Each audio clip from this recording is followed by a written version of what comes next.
1906년 헝가리에 출생한 그는 세상을 뜨기 전까지 한평생 투자가의 길을 걸었다. 1920년대 후반인 그의 나이 단 18세에 증권 투자를 시작한 이후 1999년 93세를 끝으로 무려 80년간 세계를 누비며 투자자로 활동해왔다. 개인 투자가로서 한 시대의 획을 그었다고 해도 과언이 아니다. 1960년부터 프랑스와 독일 경제 잡지에 자신의 투자 철학에 대한 글을 쓰는 작가 겸 저널리스트로 활동하며 13권이나 되는 책을 출간하였고 그의 투자 교훈들이 많은 사람들에게 알려져 현재 유럽의 워렌 버핏, 투자의 대부라 불리고 있다.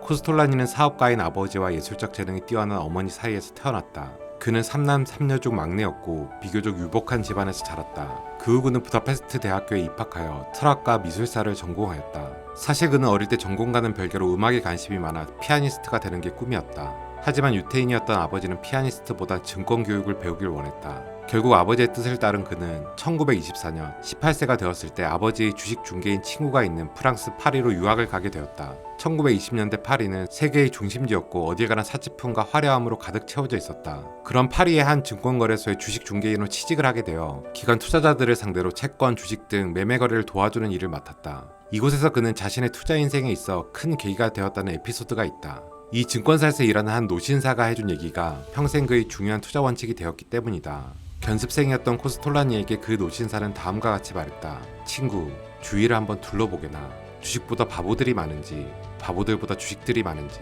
여기서는 그것이 가장 중요하다네. 그는 이 말을 마음 깊이 새겨두었고 그렇게 코스톨라니는 주식 시세는 곧 돈과 바보들의 심리라는 간단한 공식으로 정했다. 노신사가 앞에서 얘기한 바보는 개인 투자자들을 가리키는 말이고, 즉 이렇게 모인 매수자와 매도자의 힘의 관계가 어떤 식으로 반응하는가가 주식시장의 방향을 결정하는 중요한 축이라는 것이었다.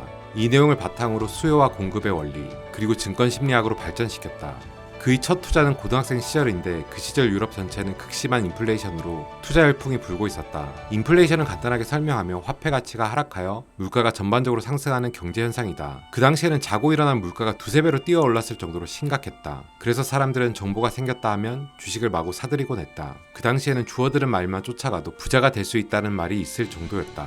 지금 생각해보면 정말 엄청난 버블이 발생하던 시기였다. 그러던 어느 날 아버지에게서 곧 해운회사의 시대가 시작된다고 들은 코스톨라니는 오세아닉이라는 회사의 주식을 처음으로 매입했다. 그런데 이상하게도 그 회사의 주가는 계속 떨어졌고 우여곡절 끝에 시세는 다시 회복세를 그렸다. 그는 이 경험으로 확실한 교훈을 얻었다. 주식 투자로 돈을 벌고자 할 때 반드시 정보가 좋아야 하는 것은 아니라는 것을 말이다. 비교적 어린 나이에 습득한 이 교훈은 나중에 인생에서 두고두고 빛을 발하게 된다. 그런데 아이러니하게도 그가 투자한 오세아닉이라는 회사는 해운회사가 아니라 통조림 회사였다고 한다. 코스톨라니는 성공하는 투자를 위해 투자자가 가져야 할 도목들을 제시하곤 했다. 그는 80년간 투자가의 길을 걸으면서 자신이 세운 투자자의 덕목을 늘 잊지 않았다. 그 덕목은 바로 돈, 경제적 자유를 얻으려면 투자하라, 생각, 투자는 심리게임이다, 인내, 투자하라, 그리고 수면제를 먹고 푹 자라, 그리고 행운, 승리를 즐겨라. 즉 절대 빚내서 투자하지 말고 생각할 시간을 가져야 하고 자신의 결정을 믿고 지킬 수 있는 인내심을 지녀야 하며 마지막으로 운도 따라주어야 한다는 것이다. 그가 투자로 성공을 거둔 이유 중 하나는 바로 앞서 말했던 투자는 심리게임이다라는 사실을 너무 잘 알았기 때문이다. 그 중에 한 예로 제2차 세계대전 당시 코스톨라니는 패전국이 된 독일의 국채를 아주 싸게 사들였다. 다들 히틀러의 죽음으로 독일은 망한 국가라 예상했고 경제 회복이 되기는 어렵다고 생각했다. 하지만 코스톨라니는 달랐다. 독일의 잘못은 히틀러의 죽음과 함께 끝났다고 믿었기 때문이다. 그래서 그는 독일 정부가 부채를 적극적으로 갖고 재기를 시도하리라 생각했다. 그렇게 그의 말대로 히틀러 이후 소독을 다스렸던 아데나워 정권은 정말로 독일 국채를 갚았고 그는 무려 140배의 이익을 얻었다. 코스톨라니는 시장에 비관이 가득할 때 매수할 수 있는 투자 철학을 가진 투자자였기 때문이다. 말년에 그는 왕성한 활동을 하며 자신의 투자 인생과 철학을 대중들과 소통했다. 그중 그의 투자에 대한 생각이 나타나는 일화가 하나 있다. 주식 투자 세미나에서 한 학생이 자신의 아들에게 투자자가 되라고 권할 것인지에 대한 질문을 받고 다음과 같이 말했다. 내게 아들이 넷이 있다면 첫째 아들에게는 음악가가 되라고 권했을 겁니다. 둘째에게는 화가를, 셋째에게는 언론인 또는 지필가가 되라고 권했겠죠. 하지만 넷째에게는 다른 세 형제들을 먹여 살리기 위해서 무조건 투자가가 되라고 얘기했을 겁니다.